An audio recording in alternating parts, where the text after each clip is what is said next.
Everybody, welcome to week 9. You'll have to excuse my nasty, scuzzy voice. I have been sick since like late Sunday, practically the whole day Monday, yesterday, all day today. It's just been horrendous. Yeah, I have a cold, and it's not a summer cold. It's not allergies. I'm just gonna go ahead and say it's a fall cold. I don't know where I got it.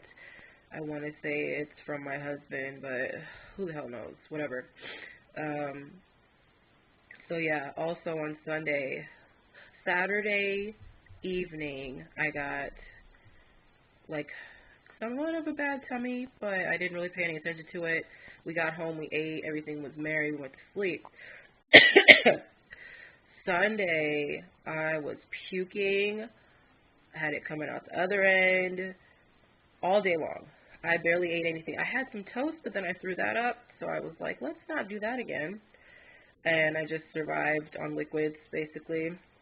The next day, I had that thing where when you haven't eaten for a while because you've been throwing up, so basically I felt all bruised on the inside from, being in the position of puking all day, and then tired as hell. I slept all day long on Sunday when I wasn't throwing up. It was ridiculous.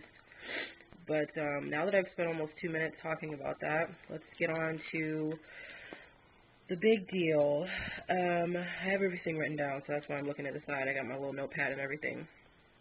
So, I don't know if I said this last week, but I had an STD panel done and my cervical swab for my PAP from week 8, 7, 7, week 7, sorry. And they called me the next week and told me everything came back negative, so that was rad. Alright, so yesterday, the 1st of October, I went to a different hospital. It's within the same group of people that I already see, but they recently merged, so it's whatever. I went in, and this was my high-risk doctor. So I'd already seen my OB for week 7. This is 2 weeks later, and the ultrasound tech took my weight. I actually weigh like 7 or 8 pounds less than my normal weight, and I think that's due to me being sick recently, but who knows. So I don't know if that's all right or what. I don't know how much. I didn't ask my OB or the high-risk doctor how much weight they want me to put on or stay at or lose while I'm pregnant, so I guess I'll have to write that down and we'll just see next time. I'm so sorry for snorting like that. It's disgusting. I can't help it. I don't have a tissue nearby, but yeah, so she took my weight. Then we went into the ultrasound room and got pictures of the baby and measurements and all that, and they said that baby is looking fine, that I'm right where I should be for my due date that I got at my other doctor. Basically, she said I measured within 1 day of the date from my official ultrasound a couple weeks ago.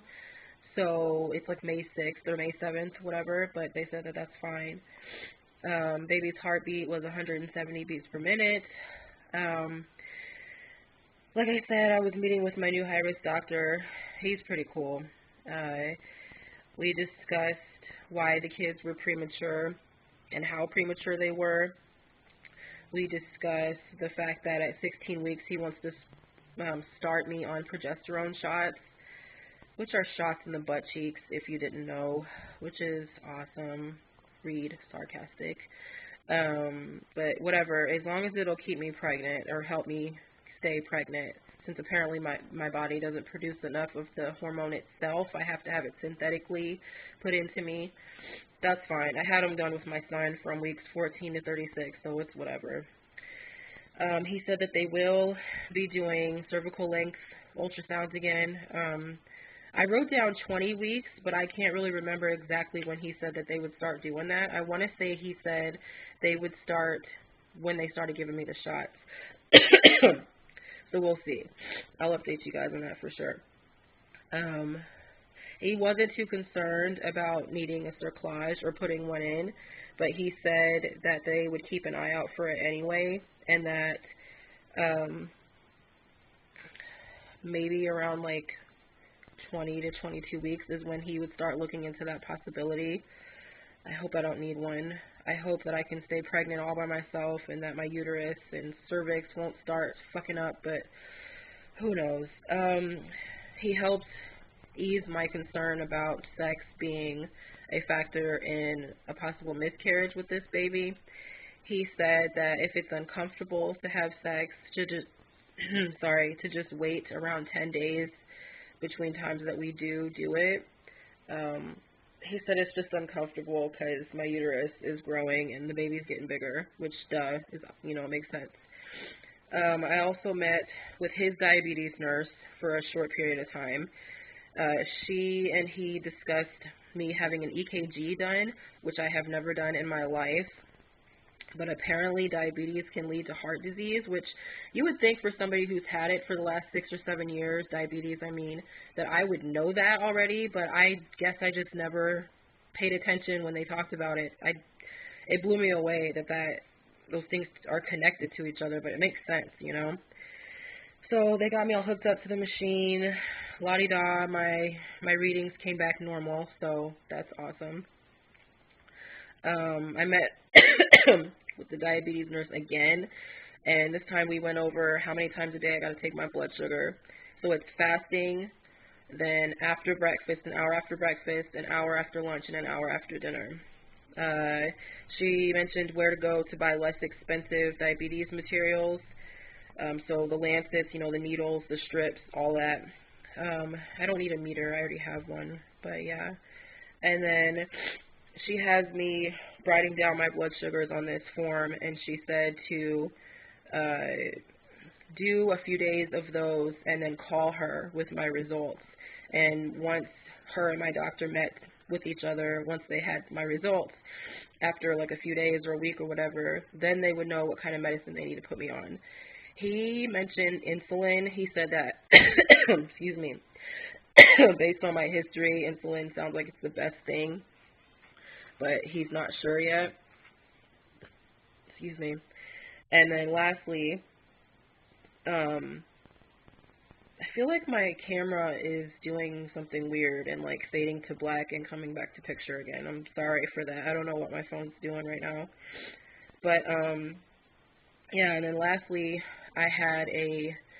she gave me a jug, and they're checking for ketones and proteins and sugars and everything in my urine.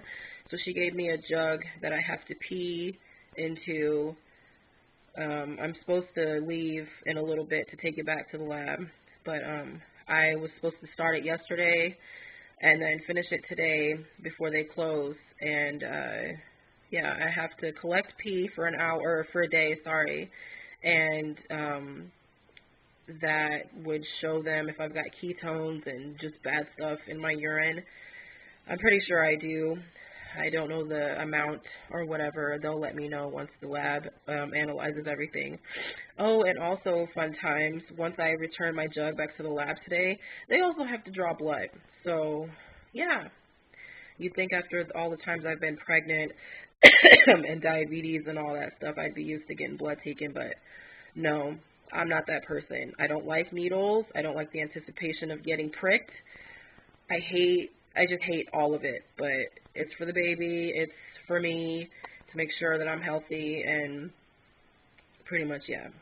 So, it looks like I have a little bit more time here before my thing dies, so I wanted to mention real quick. Recently, our basement flooded, and we were supposed to have a plumber come look at it. Well, the day that I called, or my husband called to let them know, the landlord didn't get back to me until the day after, and told me that they would be there the same day that he called them. So this was yesterday. They showed up at 6:45 at night, and then they were here for about 10 minutes. They tried something, I don't know what it was, but it didn't work, and they're like, well, we're going to come back either later tonight or in the morning with new equipment to see if we can fix it up. They never came. I called him 2 hours ago to let him know his colleagues fucked up, and he was like, I'll call you back in a little bit once I figure out what they're doing. He never called me, so that's what I need to do now, is call him and bitch him out. So, yeah, I'll see you guys next week. Bye.